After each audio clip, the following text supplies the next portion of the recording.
قائد اعظم اپنی ذاتی زندگی میں کس قدر عظیم انسان تھے اس کا اندازہ آپ کو یہ چند واقعات سن کر ہو جائے گا۔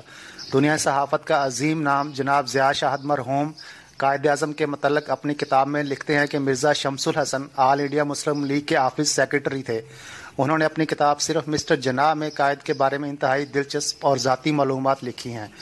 مثلاً وہ لکھتے ہیں کہ قائد کے گھر کا عملہ کچھ اس طرح تھا: 2 بٹلر، 2 خدمتگار، 1 آیا، 2 باورچی، 3 سے 4 حمال، 2 ڈرائیور، 2 چوکیدار، 3 سے 4 مالی۔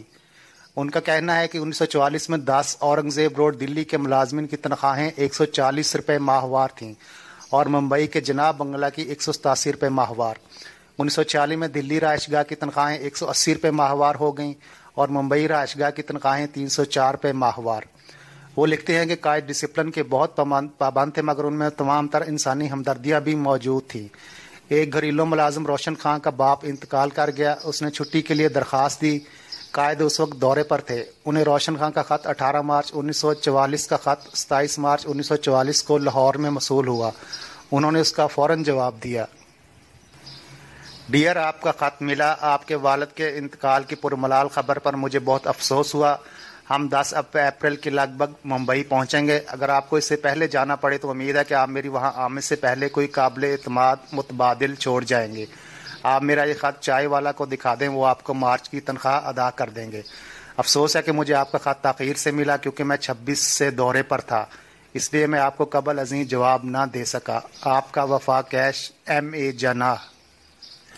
واضح رہے کہ انداز تخاطب میں وہ ملازم کو بھی ہمیشہ سر لکھواتے تھے۔ مرزا شمس الحسن لکھتے ہیں کہ ایسی ایک صورتحال میں ایک اور ملازم عبدالستار تھا جو قائد کی ملازم چھوڑ کر تحصیل ہری پور میں اپنے آبائی گاؤں چلا گیا کیونکہ اس کا باپ بیمار تھا۔ کچھ دنوں بعد اس کا باپ انتقال کر گیا۔ عبدالستار نے قائد کو لکھا کہ آیا آپ مجھے دوبارہ ملازم رکھ لیں گے؟ یہ خط ملازم کی اپنی تحریر میں کتاب میں درج ہے جو ٹوٹی پھوٹی اردو میں لکھا گیا ہے۔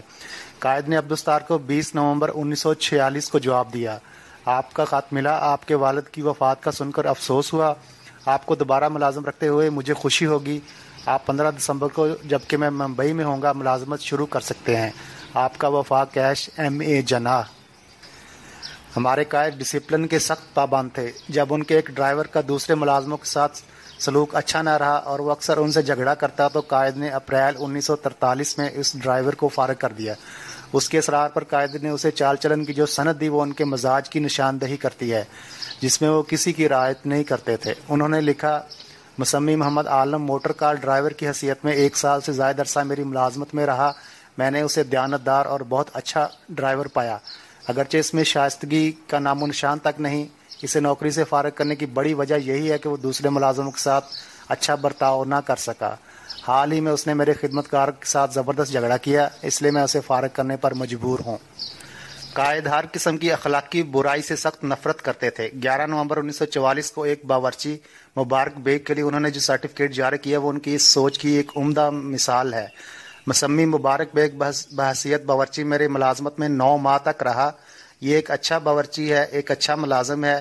مجھے افسوس ہے کہ میں اسے ملازمت سے نکال رہا ہوں۔ اس کی شراب نوشی کے عیب نے اسے اس قدر ناقابل اعتماد کر دیا ہے کہ میرے پاس اسے برطرف کرنے کے سوا کوئی چارہ ہی نہیں۔ جب یہ خطوط لکھے جا رہے تھے تو قائد کے بعض ملازمین نے درخواست کی کہ اب جب کہ آپ ان لوگوں کو فارغ کر رہے ہیں ایسے سخت الفاظ نہ لکھیں تاکہ ان لوگوں کو کسی دوسری جگہ نوکری آسانی سے مل جائے، مگر قائد نہ مانے۔ انہوں نے کہا ان دونوں میں جو اچھائی ہے وہ میں نے لکھ دی ہے، جو برائی ہے وہ بھی لکھوں گا تاکہ کوئی دھوکہ نہ کھائے۔ کسی کو فائدہ ہو یا نقصان میں جھوٹ نہیں لکھ سکتا، نہ جھوٹا سرٹیفکیٹ دے سکتا ہوں۔ یہ ہمارے قائد کے اصول اور ڈسپلن کی چند عمدہ مثالیں تھیں۔ اگر آج کل کے سیاستدان قائد کی پیروی کرنے کی کوشش کریں تو ہمارا ملک ترقی کے منازل راتوں رات طے کر سکتا ہے۔